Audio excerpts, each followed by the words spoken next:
Assalamualaikum warahmatullahi wabarakatuh. Bismillah walhamdulillah, salatu wassalamu ala rasulillah Muhammad bin Abdillah wa ala alihi wa sahbihi wa mawala amma ba'du. Para jamaah salat isya dan salat taraweh Ponpes Darul Ulum yang saya hormati, kuliah 7 menit malam ini adalah hal-hal yang berhubungan dengan Syahrul Ramadan.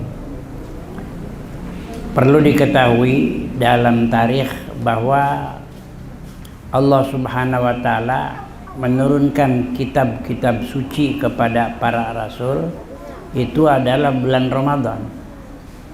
Apakah itu kitab Taurat, kedua kitab Zabur, ketiga kitab Injil, keempat kitab Al-Quranul Karim, termasuk suhuf-suhuf, lembaran-lembaran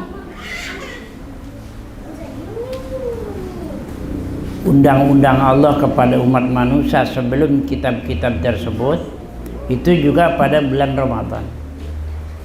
Wabil khusus Al-Quranul Karim, di mana firman Allah Subhanahu wa Ta'ala menerangkan, Bismillahirrahmanirrahim, Syahrul Ramadan alladzi unzila fihi al-Quran.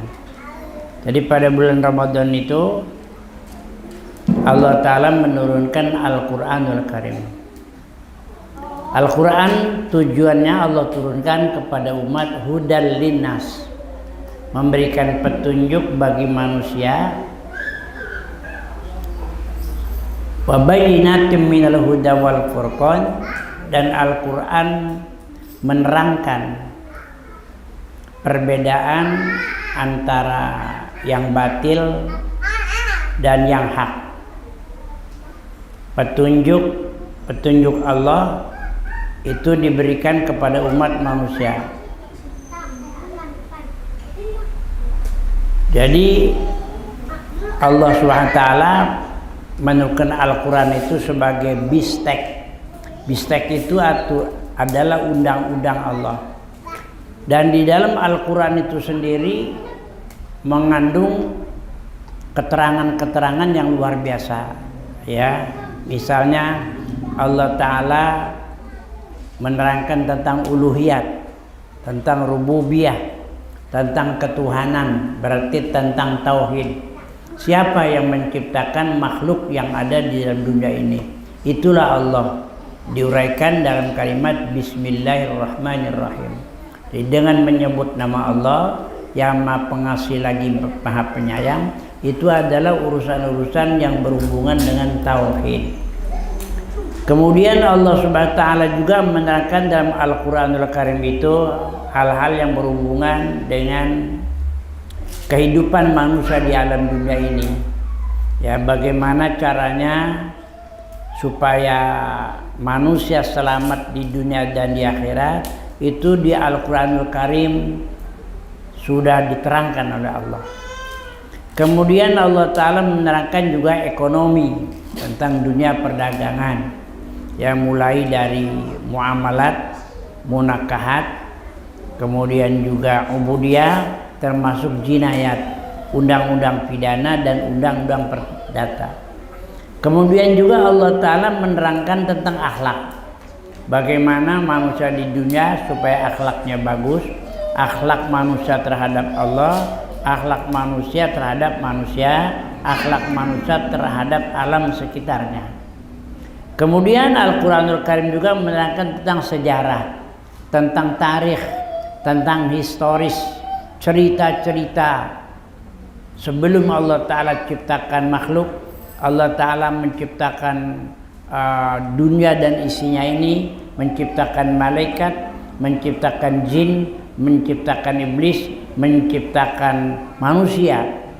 Itu diterangkan oleh Allah Ta'ala di dalam Al-Quranul Karim.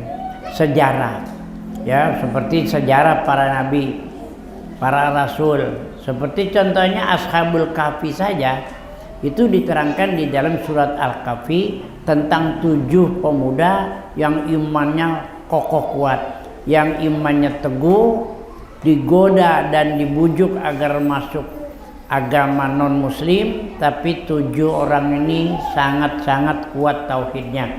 Itu adalah pemuda yang betul-betul militan, seperti namanya Tamliha, Moksalamina, Martunus, Ninunus, Zunuanus, Saribunus, Palyastationus. Itu 7 anak muda itu, Ibu, karena mereka ini diberikan waktu hanya 1 kali 24 jam untuk menjawab apakah yakin kepada Allah itu Tuhan, apakah yakin kepada selain Tuhan itu Tuhannya. Itu luar biasa, hadirin. Itu di zaman Raja Dakhnus yang agamanya tentu saja agama lama, agama non muslim. Sehingga 7 orang Ashabul Kahfi ini atau penghuni gua keluar dari negerinya sampai Allah tidurkan di dalam gua selama 309 tahun. Jadi 7 anak muda ini dengan kekuasaan Allah tidur di dalam gua, istirahat dalam gua, terus ditidurkan Allah, ditunggu oleh seekor anjing, hadirin.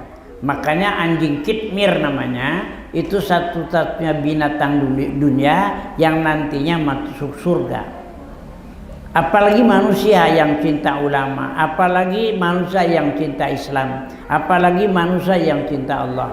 Binatang saja yang namanya anjing, najis mughallaza, membela 7 anak muda itu sehingga selamat daripada tangkapan orang-orang yang ingin menangkapnya. Itu dinyatakan di dalam keterangan hadis bahwa satu-satunya binatang dunia yang akan masuk surga itu anjing kitmir yang menemani Ashabul Kahfi.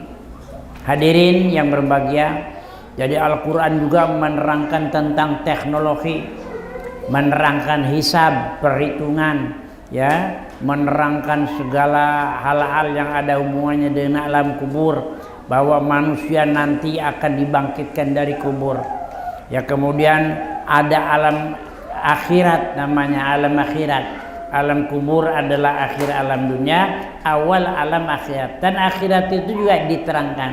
Nanti oleh Allah diterangkan walal akhiratu khairul laka minal ula. Sungguh akhirat itu lebih baik daripada dunia sekarang.